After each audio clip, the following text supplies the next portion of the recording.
Bakas ang inis sa general nang umiti si Nick. Gusto niyang iparamdam sa kanya na hindi pa rin siya nasisiyahan na inistorbo siya at pwersahang pinapunta sa istasyon ng pulis ng mga oras na yon. Kagad namang napunayan ng general na pinili na lang itikom ang bibig kaysa makipaglambutsingan pa sa masama ang loob na abogado. Nasaan si Alex? Yun ang naging unang tanong niya pagkapasok pa lang ni Nick sa loob ng presinto. Taas noong tinuro ng general ang kung saang nakaupong lalaki kay Nick. Huwag kang mag-alala, Atty. Betancourt. Iniestima namin siyang mabuti habang wala ka. Pagpapalakas pa niya na akala mo'y kakagatin yun ni Nick. Wala naman siyang pakialam kung anong gawin nila kay Alex. Dere-derechong pumasok na sa loob si Nick. Sa mga sandaling iyon ay buhay na buhay pang police station.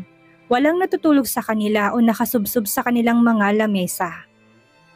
Nakaupo lang sila sa loob at halatang hinihintay ang pagdating na abogado. Ang lalaking nakalaban naman ni Alex ay may tangang cup noodles at kasalukuyang parenting kinakain ngayon. Ang manager ng club at si Catriona ay tahimik na nakaupo sa gilid kung saan ang mga matay tahimik na nagmamasid sa mga nangyayari. Kinailangan din nila doong pumunta para sa statement. Nakasuot ng club suit ang babaeng pinapaibabawan ng itim na jacket. Nanginginig pa rin ang buong katawan nito sa nihinang pagkakagulo kanina. Halatang traumatized pa rin sa kaguluhang nangyari sa club kanina. Nalaki ng mga mata ng babae nang marinig ang mga yabag na abogadong tinawagan ni General Ponce. Pag-angat ng kanyang mga mata ay saka siya natigilan. Bahagya pang napanganga ang kanyang bibig sa labis na paghanga. Hindi pa siya nakakita ng ganon kagwapo at kagalang-galang na lalaki buong buhay niya. Sa gabing iyon pa lamang, mabilis na siyang napaiwas ng muka at tingin sa binatang dumating na sobrang lakas ng aura at karisma. Ang babaeng katulad niya hindi karapat-dapat na magpakita sa harapan niya ng anumang interes. Marumi siya at wala ni katiting na dignidad sa katawan. Hindi pwedeng magtamang mga mata nila ng binata. Nalungkot dito si Catriona. Sila ang sangkot sa gulo kasama si Mr. Argente. Pagbibigay alam ng general sa kanya, bumaba ang mga mata ni Nick sa mukha ni Catriona. Panandali ang nangunot ang kanyang noo nang mapansing kahawig to ni Krisa o may konting pagkakahawig ito sa babaeng na iwan niya sa penthouse. Hindi totally nakahawig pero may anggulong nakakamukha talaga nitong babae. Doon pa lang ay kaganyan nang nahulaan ko anong pinag-ugatan ng gulong sinasabi ng general sa kanya sangkot si Alex. Maaari na pagkamalan niyang babaeng si Krisa kung saan nagsimula ang gulo. Hindi niya na kailangan tanungin pa ang dahilan noon. Nakangisi niyang nilingon si Alex. Sa pagkakataong iyon ay nakita na rin siya ni Alex na nasa espiritu pa rin ng alak ang katawan ngunit bahagya na itong nahimasmasan. Ilang minuto silang nagkatitigan ni Nick, nagsusukatan kung sinong una sa kanilang magbabawi. Nakita ng abogado na unti-unting nawala ng pakialam ang lalaki. Kahit na nakita siya nito, hindi ito nagtaka kung bakit naroon siya. Kung hindi lang naman yun sa magiging epekto na naman sa mental health ng kanyang kapatid. Nung kang pupuntahan niya doon ang lalaking kinamumuhian niya ng sobra. Hinayaan na lang sana niya itong manigas sa loob ng kulungan. Pasalamat siya na iniisip pa rin niya ang kapakanan ni Nati. General Ponce, anong prosesong kailangan kong gawin para matapos na ito kaagad? Walang emosyon tanong ni Nick na hindi pa rin inaalis ang kanyang tingin kay Alex na kagaya niyang nakikipagsukatan din sa kanya. Nagawa ng ihanda ni General Ponce ang resibo ng halaga na kailangang bayaran. Oras na masettle yun, amanos ng lahat.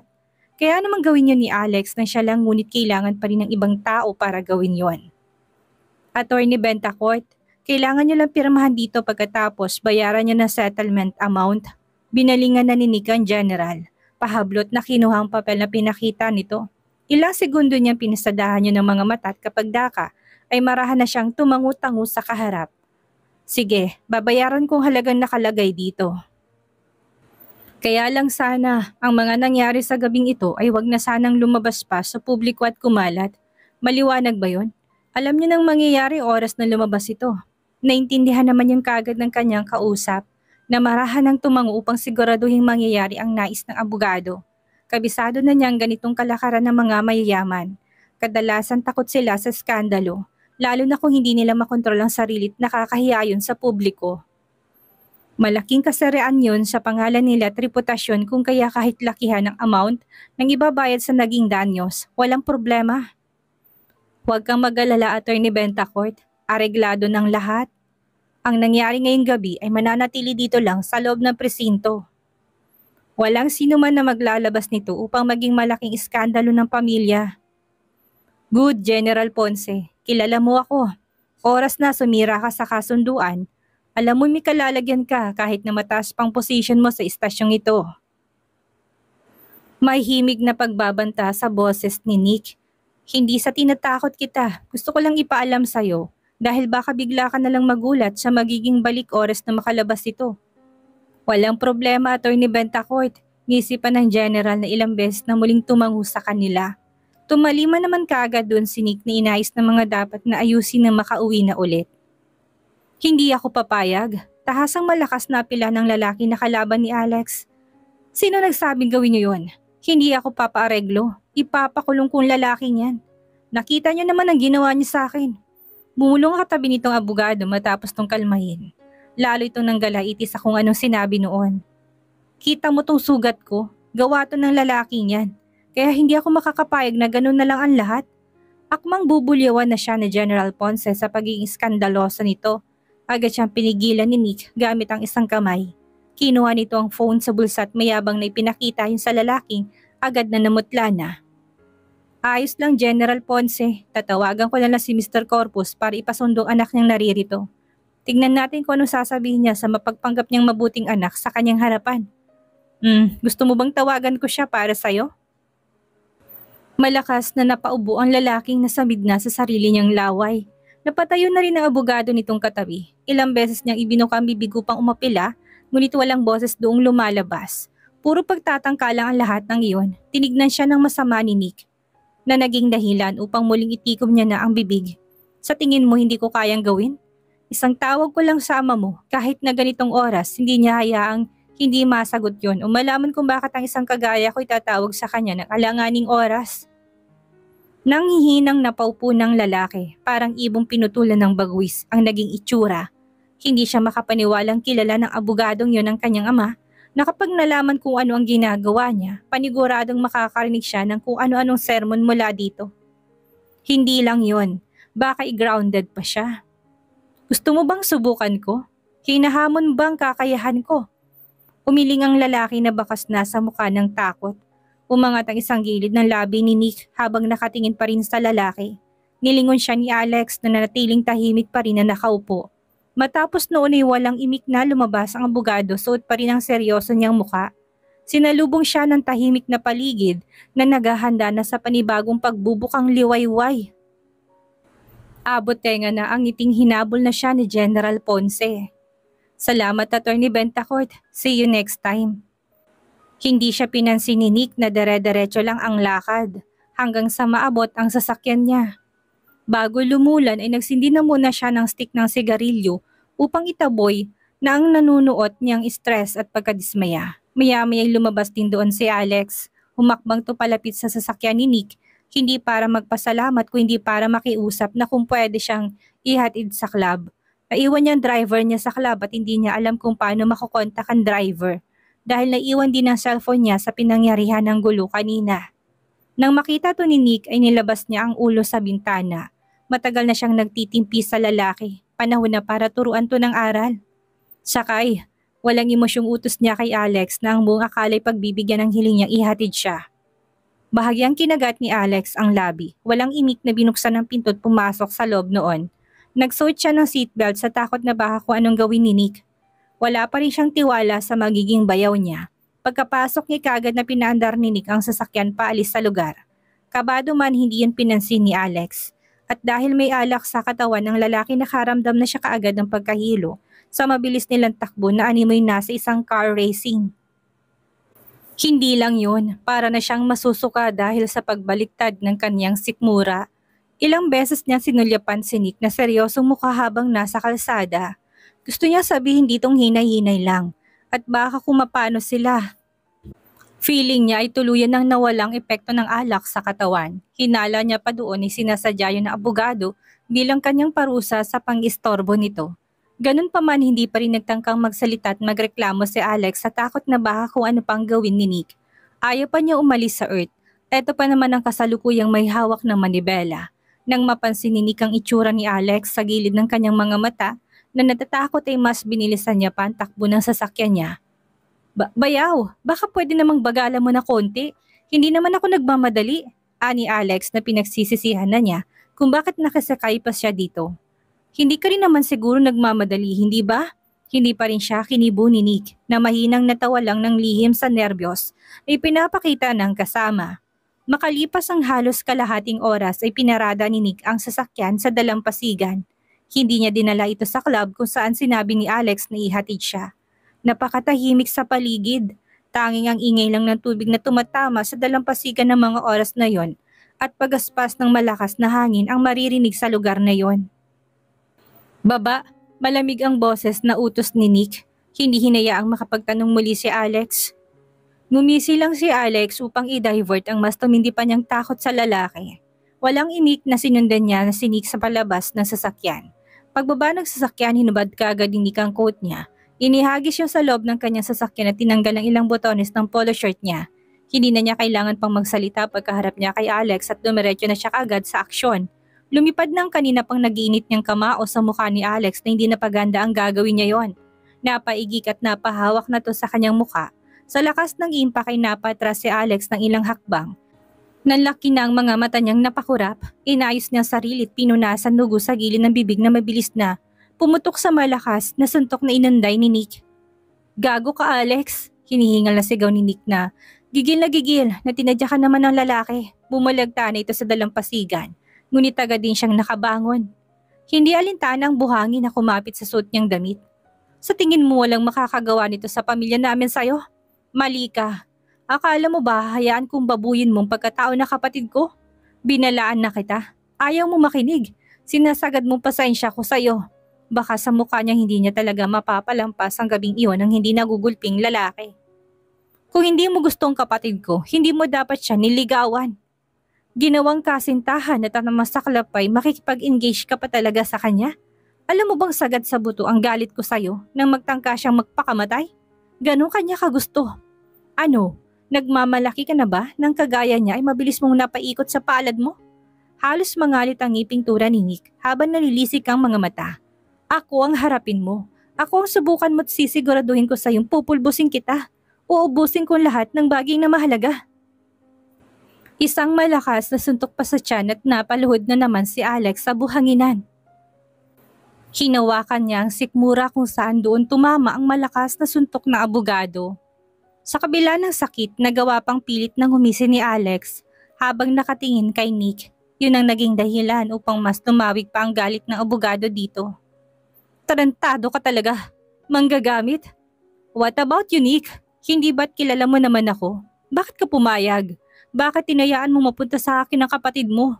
Sunod-sunod nitong tanong kay Nick. Sa tingin mo magaling ka na? Hindi ka perpekto. Matabang lang siyang tiningnan ni Nick. Ilang beses na umiling sa pagiging talunan niya. Alam mo namang ex-girlfriend ko si Krisa. Sinadya mong lahat ng gawin yun, hindi ba? Labas na nasa loob yun ni Alex dahil feeling niya quits na sila nito. Hindi mo naman siya gusto. Wala kang pagmamahal sa kanya. Gusto mo lang matikman ang sariwang katawan niya at gawing parausan. Paratang pa ni Alex na namumula ng mga mata sa umaapaw nitong galit. Ibalik mo na siya sa akin. Ibalik mo na sa akin si Krisa. Naiyak na pagmamakawa pa ni Alex na akala mo'y gamit lang ang binabawi sa abogado. Sa mga narinig ay kulang na lang mahulog ang magkabilang panga ni Nick sa sobrang pagkainis pa. Anong katangahan to, Alex? Tingin niya ba kay Krisa isang gamit na maaari niyang bawiin anytime itong gustuhin? Nahihibang ka na ba, Alex? Statement ni Nick na parang siguradong sigurado siya sa kanyang sinabi. Isa kang hangal. Hindi ka marunong mag-isip. Sino ngayon ang nahihirapan? Ikaw din naman ang hindi ba? Walang humor na malakas na humagalpak ng tawang abogado habang pinagmamasdan pa rin ang reaksyon ni Alex. Umalingaw-ngaw yon sa buong paligid. Na humalo sa mas malakas na hampas ng mga alon sa malapit na dalampasigan. Ilang sandali lang ay nilamon ng muli ang buong paligid ng katahimikan, maliban sa unang ingay kanina sa paligid. Iiling-iling na namewang nasinik na nakatayo pa rin sa harapan ng lalaki. Nakikita niyang paiyak na si Alex kung kaya naman lalo pang tumindi ang galit niya sa lalaki na parang inapi at may karapatan pang taas ang noong humarap ngayon sa kanya. Alex, hayaan mo sabihin ko sa iyong dahilan kung bakit nangyaring mga bagay na yun. Nadipina pang kakasigan ng malamlam na liwanag ng buwang panakanakang natatakpan ng manipis na ulap sa kalangitan. Muling bumaba ang tingin ni Nick kay Alex at malapad ng inisihan ng lalaki. Nagsisisi ka na ba ngayon? Dapat lang yan ang maramdaman mo, tukmul. Naging proud pang mukha ng abogado dahil pakaramdam niya nanalo na si Krisa laban kay Alex ngayon. Kahit na hindi yun alam ng dalagang nasa banyo pa rin ng mga sandaling yun at nakababad. At para maging malinaw sa iyong lahat, si Krisa mismo lumapit sa akin upang makiusap. Ngayon nakikita mo kung gaano siya kasaya sa piling ko. Saka mo marirealize na mahal mo siya at hindi mo siya kayang mawala. Napailing na sinik ang ulo. Tumabang pang tingin niya sa future niyang brother-in-law. Alex naman kasi, ikaw ang namili nito kaya marapat na napagdusahan mo. Nahulog ka sa sarili mong patibong. Hindi mo yun alam? Gaya ng bitang na tinakda mo sa ama niyang si Carlito noong una para lang palitin mo, makuha siyang muli. Ano nangyari? Bokya ka, hindi ba? Akala mo ba hindi ko yun alam? Akala mo hindi ko malalaman? Pinili mo magkaroon ng kapangyarihan kaya pagdusahan mo yan. Kung mahalaga sa'yo ang dati mong kasintahan, hindi mo siya iniwan ng biglaan. Makasarili ka, hayok sa kapangyarihan. Dahil ano, gusto kang may mapatunayan. Sige, patunayan mong tamang desisyon mo. Pasuray-suray na tumayo si Alex, halatang walang pakialam sa mga sinabi ni Nick. Namutla ng mukha niya nang dahil sa pinagsamang sama ng loob at panghihinayang. Napangisi pa yung kay Nick ng kanyang makita. Halatang sobrang apektadong na lalaki sa kanilang ginawa ni Krisa. Alalahanin mo na ikaw ang kusang bumitaw sa kanya. Huwag kang manisi ng iba. Ikaw nagbigay ng pahintulot na mapunta si Krisa sa aking mga palad. Tapos ngayon gumaganyan ka? Umaapela ka na akala mo'y ninakawan ka. Nagsimulang mga talang labi ni Alex. Hindi lang yun, maging ang buong katawan niya halos sumayaw sa panginginig. Hindi niya na makontrol pang katawan kahit nagustuhin niya pa. Pinalisikan na siya ng mata ni Nick. Alex, itapon mo na kagustuhan mong muli siyang mapasa kamay mo. Dahil akin na siya. Akin na si Krisa. Tinitigan lang siya ni Alex. Sa kabila ng dilim ay napansin ng lalaki mapupulang kiss mark sa leeg ng binata. Parang gustong sumabog na doon ni Alex. Pilit niyang winawaksin ng dating nobyang may gawa noon. Pero sino naman ang ibang gagawa nito sa lalaki? Siya lang naman ang kasama nito kanina pauwi ng bahay nito. Ilang beses na gumalaw ang Adam's apple ni Alex nang mapalunok na siya ng laway. Kulang na lang ay pagsakluban na siya ng langit at lupa sa kaalamang hindi na inosente ang dati niyang kasintahan. Nagdurugo pang puso niya sa isipin kung ilang beses nang kinakaharap ng lalaki ang katawan nitong ni isang beses hindi man lang niya natikman. Sinundan ng tingin ni Nick ang mga mata ni Alex kung saan yun nakatingin. Umangat ng gilid ng kanyang labi nang matukoy kung saan yun nakatitig. Bahagya niyang hinawakan ng kanyang leeg. Nang maramdamang may mahapdi doon, ikaagad niyang naisip na ginawa nila ni Krisa. Pumasok din sa isip niya ang reaksyon ni General Poinsett ng iba pang mga tao doon sa police station. Ibig sabihin nakita rin nilang bagay na yon. Kung ngayong nasa dilim siya ay nagawang mapansin yun ni Alex. Nakita mo to? Mayabang pang tanong ni Nick sa kaharap. Si Krisa may gawa nito sa akin. Sa tingin mo magagawa niya ba to kung hindi niya ako gusto? Magagawa niya bang ibigay sa akin ang katawang iniingatan niya? Nang makitang humigpit pang pagkakakuyom ng kamao ni Alex ay malakas pang natawa si Nick upang mas lalo tong galitin at asarin. Gusto niya pang magwala ito sa sarili. Inggitin hanggang sa hindi na nito kayanin ng lahat nang dahil sa sobrang selos na kanyang nararamdaman sa mga sandaling yun. Wag mo nga akong pakitaan ng ganyang reaksyon, Alex. Baka hindi kita matansya at baka makalimutan mo rin ngayon na kapatid kong fiancé mo. Tutok na tutok ka sa ex-girlfriend mong iniwan mo sa ere pagbalik ng kaseryosohan sa mukha ni Nick. Sa halip na ibang babaeng pagtuunan mo ng pansin, bakit hindi na lang ibaling ang lahat sa kanya? Ihanda mong mabuting sarili mo. Dahil oras na malaman niya ang mga ginawa mo ngayong gabi sa club, tsak na pagsisisihan mo pumunta ka pa doon. Mukhang hindi mo pa rin yata siya kilala. Ako nang magsasabi sa'yo. Mas malupit sa akin magdesisyon ng kapatid ko.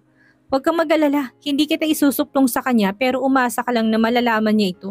At sisiguraduhin kung hindi ang pangalan kong babanggitin niyang source kung paano niya nalaman ang lahat ng yun. Pinawarningan lang kita, huwag mo siyang kantiin. Itinapon na ni Nick ang kanyang hawak na upos ng sigarilyo sa buhanginan at inapakan na yon. Nilipad pa ng hangin ng magulo niyang buhok na halos matakpan ang nandidilim niyang paningin kay Alex. Gusto na niyang tapusin ng pakikipag-usap sa lalaki na alam niyang wala naman tong patutunguhan. Ang mahalagay makabalik na siya kaagad sa penthouse. Wala rin namang magbabago kahit bugbugin at pulbusin niya to. Hindi pa rin to magbabago. Limitado lang pasensya na isang tao, Alex. Dapat na magpasalamat ka na sa kabila ng katarantaduhan mo ay gusto ko pa rin ang kapatid ko. Kung hindi lang siya masasaktan, hahayaan na lang kitang makulong at pagbayaran ng mga kasalanang ginawa mo nang matuto ka na naman. Mahinang natawa na doon si Alex na nakabawi na sa mga ginawa sa kanyang pananakit ni Nick kanina. Naintindihan na niya kung anong kahinaan ni Nick. Yun ay ang kapatid nitong si Nati. Pihadong titiklop ito't gagawin ng lahat pagdating sa kapatid kahit na magsakripisyo. Salamat ha, dahil naging kapatid ka ni Nati.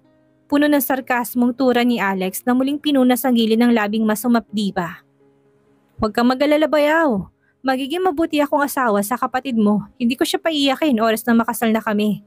Dagdag nito na sa pananaw ng abogado ay ang sarkastiko. Basang-basa na ng binatang galawan ni Alex. Sa dami ba naman ng taong nakasalamuhan niya na walang hiya dahil sa propesyon at kadalasan ay manggagamit, alam na niya ngayon pa lang kung anong dugong meron na nananalaytay sa katawan ng lalaking kaharap. Kung kanina'y mukhang hihimatayin si Alex, ngayon biglang nagbagong hilat siya ng kanyang itsura. Naging matapang yun. Mukha tong walang pusong mapagsamantala. Kung pwede niya lang sabihan ng kapatid na tigilan na ito dahil wala siyang mapapala, ginawa na niya. Ang siste, knowing natin hindi rin ito makikinig. Ganun niya kamahal ang gagong si Alex. Anong masasabi mo bayaw? Basta huwag kang mag-alala. Paliligayahin ko naman ang kapatid mo, kagaya na lang ng pagpapaligaya mo kay... Naputol ang sasabihin ni Alex nang bulabugin siya ng malakas na tunog ng cellphone ni Nick. Kinuha niya yon at gumising nang makitang si Chris ang tumatawag dito. Walang abog at pakundangang sinagot niya to. Hindi pa siya nakontento at nilagay niya to sa loudspeaker. Yes, baby. Malambing na sagot ni Nick dito. Hindi nalis sa mga mata sa kaharap ng bulto ni Alex na namumuhi na naman ng mga titig. Nasaan ka na? Anong oras na? Hindi ka pa ba uuwi? Tanong ni Chris ang puno ng lambing. Napangisi pa si Nick na makita niyang ginawang pagkuyom ng mga kamao ni Alex at ang paghinga nito ng malalim. Hindi lang yon, napasingha pa siya habang hindi makapaniwalang si Chris ang unang gagawa sa kanila ng hakbang. Yung tipong parang sobrang in love dito. Hulog na siyang inasahan rin niya dito. Ikaw naman baby, mismo nakako kagad? Malambing na tanong ni Nick. Maya-maya. Anong oras? Hindi ako makatulog. Hihintayin kita. Gusto mo bang handaan na kita ng breakfast? Lambing pa ni Krisa sa kabilang linya. Wag na, magte-take out na lang ako pag uwi ko dyan. Ano bang gusto ng baby ko? Kahit na ano, wala naman akong pili. O sige, malapit na ako matapos dito. Mapangasar nang umisi pa si Nick nang makita niyang parang kinawawa na naman ang mukha ni Alex habang nakatingin sa hawak niyang phone. Kita niya sa bawat kurap nito na gusto na niyang agawin ng phone niya at patayin. Malamang naririndi na ito sa paraan ng pag-uusap nila. Hindi lang yon, mababakas na selos to sa kanya. Sa pag-uusap nila, tapos ka na bang maligo, ha? Tuyo na rin ang buhok ko. Bakit gising ka pa? Hindi ba't sinabi ko sa'yo mauna ka nang matulog? Siguro hinihintay mo ko dahil gusto mo pa ng isang round, no? Balahuran niyang wika. Baby naman, masyado ka ng adik sa katawan ko, ha? Sige ka, baka makasanayan ko. Hindi tinago ni Nick ang pagnanasa sa kanyang mga mata at walang patawad na sinabi niya pa yun sa harapan ni Alex. Alam niya kasing mas magagalit ng lalaki at mayuyurakan niyang pagkatao nito dahil hindi nito nakuhang magalaw ang katawan ni Krisa noong sila pa. Siya ang nakauna sa pagkababae nito. Hindi ni Alex may pagmamalaki na tikman niya ang babae. Oo, natikman ni Alex ang labi ni Krisa nang kaya-kaya niyang burahin lahat at palitan ng mga bakas niya. Mahinang humagikik na doon si Krisa na halatang kilig na kilig. Hindi kailan ito na sa imahinasyong magkakatikigan dalawang lalaki ay pulang-pula na. Gusto kong kumain mamaya ng pizza. Okay, any flavor you want, baby? Bahala ka na. Ikaw na mag-decide. Sige, pauwi na ako. Humakbang na pabalik ng sasakyan si Nick, ngunit hindi pa rin niya pinapatay ang tawag. Nick? Yes, baby. May sasabihin ka pa ba? Ipapabili? Pwede bang gawin natin ulit yun bukas ng gabi? Huwag na muna mamaya. Baka sanghiya sa tinig ni Krisa na sa mga sandaling yun ay nakadapa sa kama. Habang yakap ng unan, kagat-kagat itong dulo ng kuko sa hinlaliit. Pinikit na nitong mga mata sa sunod na sasabihin. Masakit pa, napapreno na sinig sa kanyang mga narinig. Nilingon si Alex na sa mga sandaling iyon ay naninigas ng buong katawan. Hindi doon makapaniwalang lalaking magiging ganun ka-vocal si Krisa pagdating kay Nick. Sa abogadong hindi naman ito lubusang nakikilala pa. Mahiyain din at mahinig ng dalaga kaya naman hindi niya maintindihan kung bakit bigla na lang nagiging ganun. Humigpit pang pagkakakuyom ng kanyang mga kamao na kulang ay mabali ang daliri sa higpit noon. Sure baby, your wish is my command. Malakas pang humalakhak ang abogado't kapag dakay sumakay na ng sasakyan. Mabilis niyang pinasibat iyon. Naiwan si Alex na nakatayo sa harap ng dagat na parang biglang natuod na sa buhangin ng kinatatayuan niya. Hindi siya ganong klase ng babae kaya hindi ko rin alam kung anong nangyari sa kanya. Tinatangay na ng hangin mula sa dagat ang mga salita ni Krisa. Ngunit nakaukit pa rin ito sa puso ni Alex. Nang sabihin niya yun na parang ang tagal na nitong kakilalang abogado na hindi naman. Walang anumang pag-aatubili rin yun. Matamis din ang tono ng tinig nito na para bang mahal na mahal niya ng higit pa. Sa buhay niya, si Nick, parang hindi niya ito nasaktan noon at niloko. Naramdaman niyang may gumuhit sa kanyang pisngi. Hinawakan niya yun para malaman lang na luha pala to. Walang humor na siyang natawa sa sarili. Ayos ka lang ba, Alex? Para kang timang. Seryoso bang katawan niya? Si Krisa lang yun, dating nobya. Walang kwentang babae kung pakaisipin kaya naman bakit niya ito iiyakan? Ano kayang gagawin ni Alex matapos ang mainit nilang sagutan ni Nick? Dahil sa mga narinig na usapan nila Nick at Krisa, magawa pa kayang agawin ni Nick si Krisa? At paano kaya bawi ang gagawin ni Alex gamit ang kapatid ni Nick na si Nati? Yan ang ating aalamin sa susunod nating kabanata.